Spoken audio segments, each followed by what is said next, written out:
Federal Drive is presented by GEHA, Government Employees Health Association, proudly providing health and dental benefits to federal employees and their families. Visit GEHA.com. Many segments of the military community still struggle with unemployment and underemployment in the civilian sector.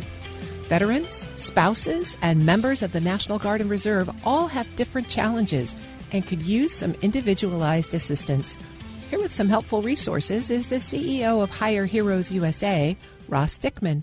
Ross, thank you so much for joining me in studio. Thanks, Terry. It's great to be here. Well, it's lovely to talk about Hire Heroes and employment for veterans, but let's start by setting the stage, because transition from military service to civilian employment is tough anytime. Yep. What do you see as the biggest obstacles that service members face leaving military service and trying to move into civilian employment? Yeah, that's a great question. And as you said, it's tough for anyone. I think the two primary really is first kind of managing expectations. You're entering into a totally different market that's very different from the military.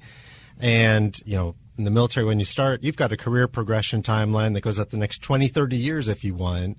The labor market's very different than that. So managing expectations is probably the first big bucket. Second is the military, as you know, really specific set of skills that we're doing, very specific role. I mean, defending national security and the types of tasks and activities that you do on a daily basis, it can be very hard to translate that into something that correlates with a profit and loss statement for a company.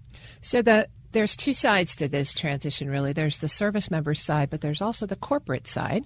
So the government's invested quite a bit in the support to service members making the transition. What's your assessment of the TAP program, the Skill Bridge program, all of those other things that are out there to help service members navigate this process? Yeah, absolutely. The federal government has thrown a lot into this problem and attempted to continue to meet the driving need. I'd say it's better than nothing. It's better to have them, right? Like TAP is a tough. It's got a tough job to try and meet.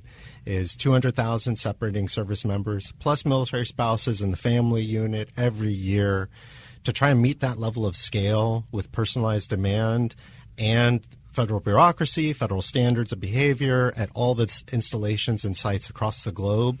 That's a lot, which is kind of why the public-private partnership has stepped in so much to help on that.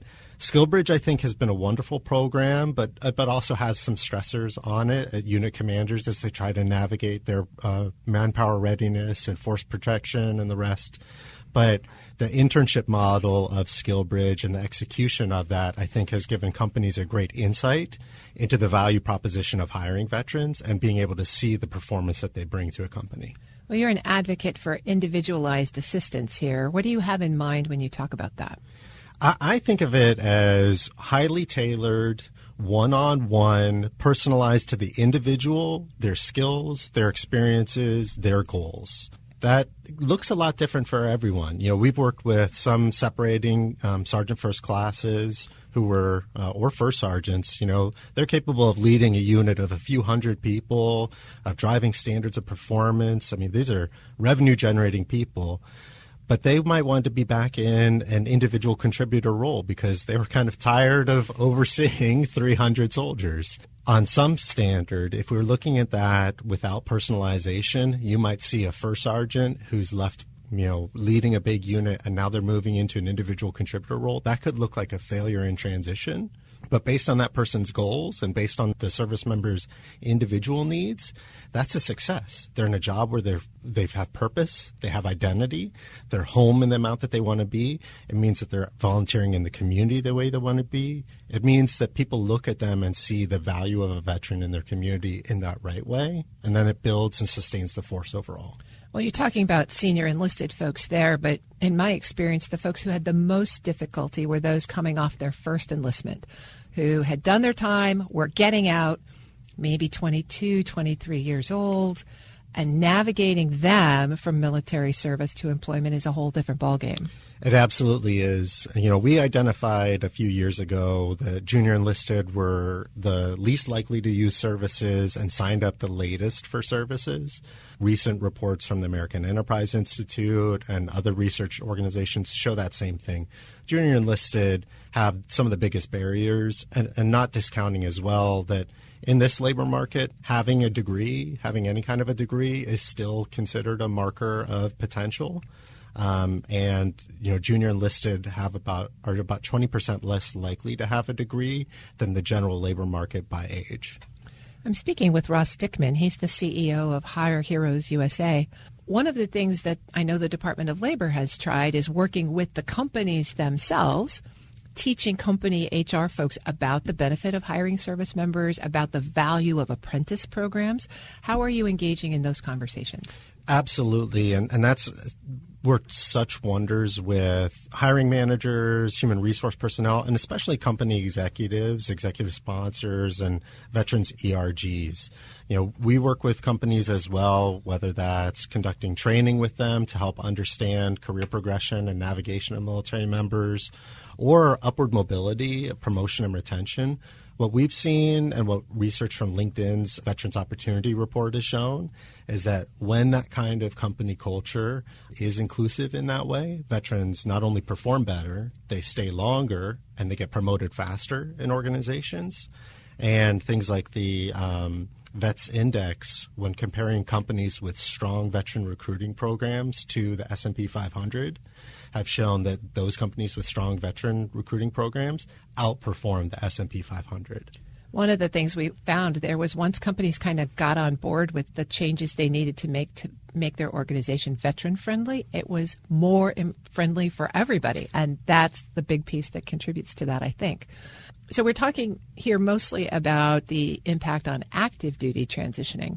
But there's always been an issue as well with the Guard and Reserve, especially around underemployment, because they're not full-time military members, and they're often in communities where sustainable employment is difficult to find. Yes. Yeah, this underemployment issue, and landing specifically on the Guard, Reserve, and military spouses, it creates this overlapping problem there that they know that they have specific skills as well as leadership and durable skills that navigating interpersonal relations and performance management that aren't being leveraged fully. And at times that mobilization and demobilization aspect can sort of interrupt their career progression timeline. One of the things that we're really trying hard on is preventing any kind of a funneling effect. So making sure that someone's military status or role in the military isn't inadvertently, even when someone's trying to do the right thing, funneling someone into a career path or role type that's limiting their upward mobility. So say a little bit more about that. Yeah, so one of the research efforts out of Duke University, their Veteran Transition Research Lab, has shown is that because people have such a positive or values orientation for the value of a veteran and military service member, or seem to be selfless, caring about the nation, great team members, things like that. When someone is asked to think about what kind of roles someone with those character traits would perform well in, they tend to unintentionally funnel them towards roles like customer service or community activity, social services, those kinds of roles. Great roles, absolutely needed, where you can produce a tremendous amount of value, but you don't necessarily correlate them to roles where there's a ton of economic mobility or pay equity. So banking, finance, consulting, tech. Right. In these kinds of communities where Guard and Reservists may be underemployed, what assets do you want them to know about to have their eyes open to these other kinds of opportunities? Absolutely. First is to make sure that we're really focusing on skills-based interviewing, skills-based resume development, skills-based networking. So really getting specific, highlighting those skills that are correlated to the P&L statement of an organization, specific to the role, adding and layering on validation of that. So it's more than you just saying, I have this skill. You're able to prove it in a way that a company can validate that and view it. And then pursuing additional credentialing. Credentialing, while it's not necessarily the thing that's going to inform a hiring manager's specific decision, it's one of the biggest upward mobility factors. So you move up a lot faster with credentials. So one more group that experiences employment, unemployment, and underemployment challenges are military spouses. I know the Blue Star Family Survey talks a lot about the unemployment and underemployment of military spouses. How is Hire Heroes USA working with military spouses to improve their lot? Absolutely. When we founded 20 years ago, we focused and identified that military spouses are a critical part of the transition and economic opportunity story. And so we have a dedicated program that we call Serving Spouses. It works with about 10% of our clients per year coming to us are military spouses or self-identify that that's their primary identity. A lot of our research has shown that they also share an identity often as a veteran as well. And so which identity is the one that's kind of leading their career search also functions into where they might encounter challenges or barriers. But that team is run exclusively by military spouses. And one of the things that we've worked on really is preventing any inadvertent barriers on that. We call it Serving Spouses because any spouse, any era, it doesn't matter when their partner served or if they're still married or with that partner, it changed their career trajectory. And so we don't want anyone to feel like that they're excluded from that because maybe they met their partner as they were already a veteran and they don't have that military community with them anymore. So they're struggling to help their partner navigate the VA or figuring out that. Or maybe they met when they were super young and they just didn't have a chance to build other networks and other career. They're figuring out they don't have a career community. We bring all these spouses together through both an online environment and one-on-one coaching, and then connect them through the Military Spouse Employment Partnership and our corporate partners that understand that, and that we try to connect them to roles that are not only durable, they're accessible, and they can move with them. Ross Dickman is the CEO of Hire Heroes USA. Thank you for joining me. Thank you for your service. Thank you for continuing to serve. Thanks for your service, Terry.